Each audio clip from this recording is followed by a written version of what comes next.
Oklahoma, meteorology student. And Andrew, man, we were talking about a week ago. What was this, 8 days ago?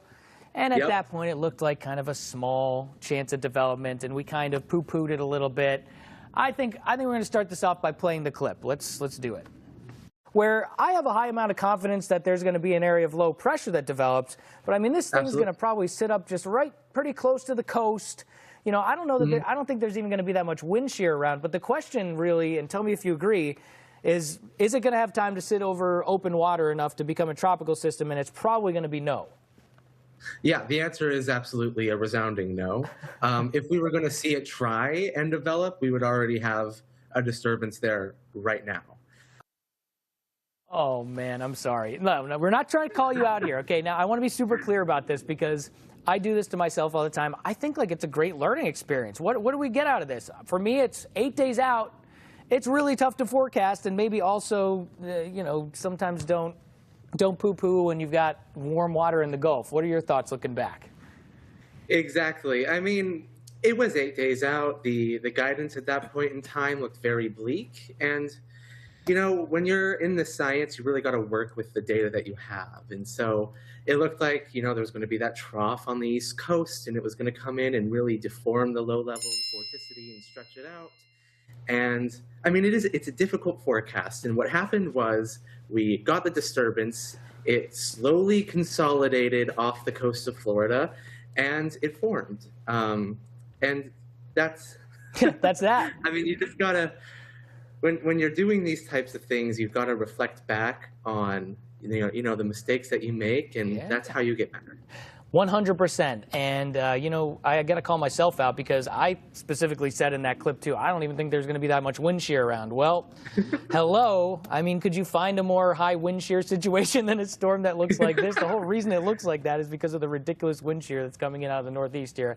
Anyway, let's focus on what this thing is actually going to do, because now we have high confidence about the forecast. Any chance in your mind that this somehow stays south of land and ends up being like a big problem for Texas, or is that like a really low chance?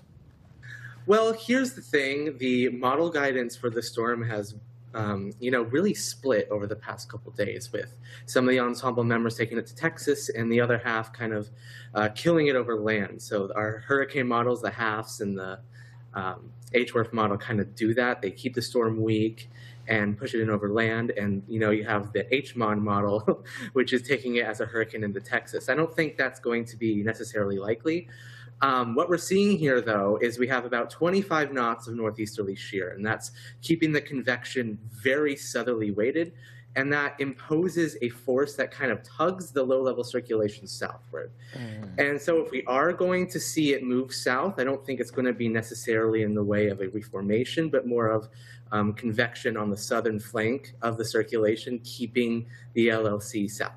To me, this is just wild. I mean, seeing a tropical storm, first off, just a tropical storm up here this close to land, but also one of the size of this one. It's very large area-wise, I would say. And then having like no major flash flood risk is just such a rare thing, I feel like. It is very rare, because normally in these early season tropical development scenarios in the Gulf, you have wind shear coming out of the west, and that keeps these storms lopsided on the east. And usually when they move inland, we call it the dirty side. On the eastern side, you have a tornado threat, you have a flood threat. We're not going to have that in this case, because all of the thunderstorms are dislocated offshore.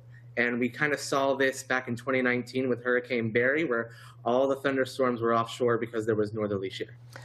Now, I'm curious which model I'm looking at here, because this is obviously an outlier. So I'm actually going to check real quick. Hang tight. I got to open up the graphic, and I'm going to click on this. Which model are we looking at? I'm guessing, oh, this is the graph.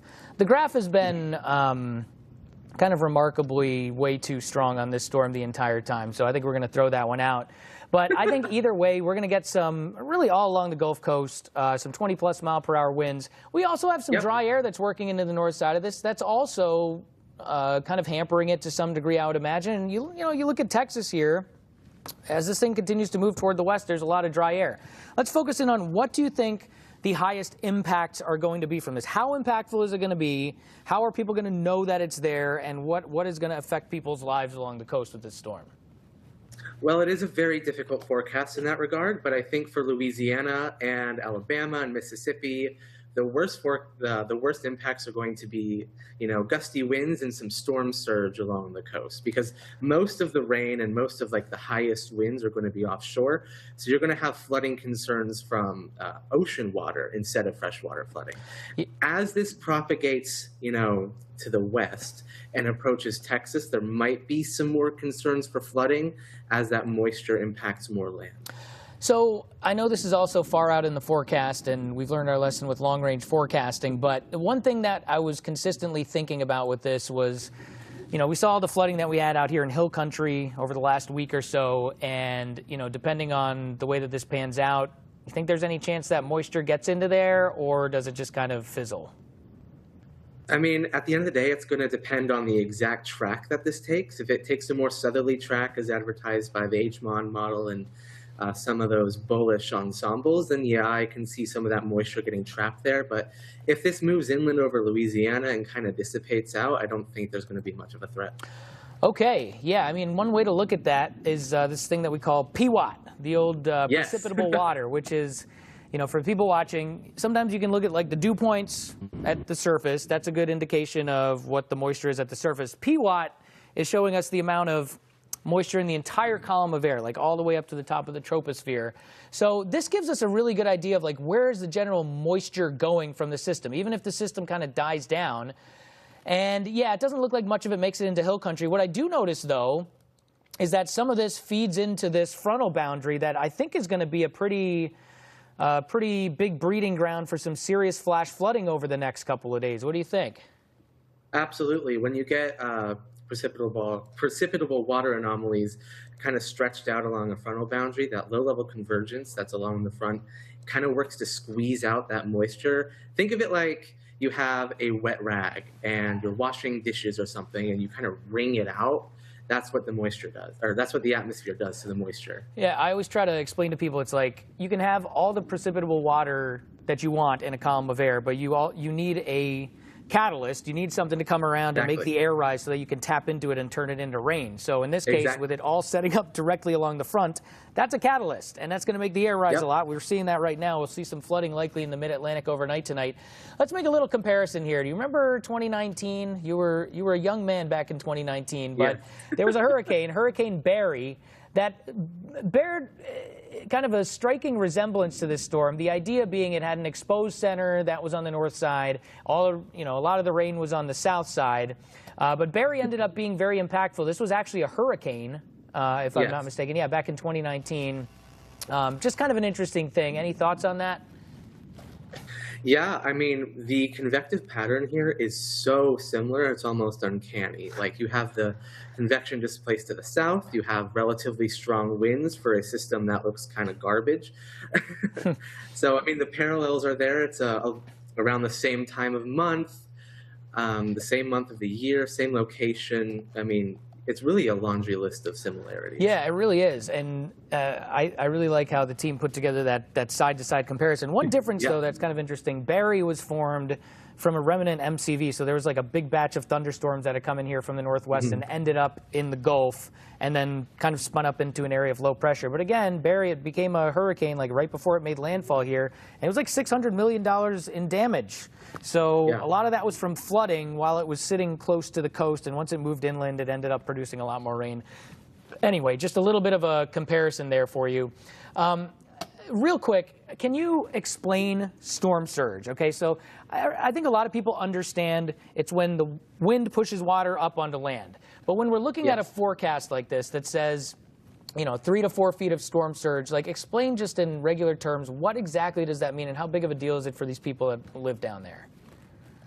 So essentially what storm surge is that when you have a broad circulation over the ocean, the winds at the surface are going to push that water up onto shore. So when you have areas of onshore flow, it's going to slowly, and this is not going to be like a tsunami or anything like crazy like that. This is going to be the slow propagation of water over normally dry ground.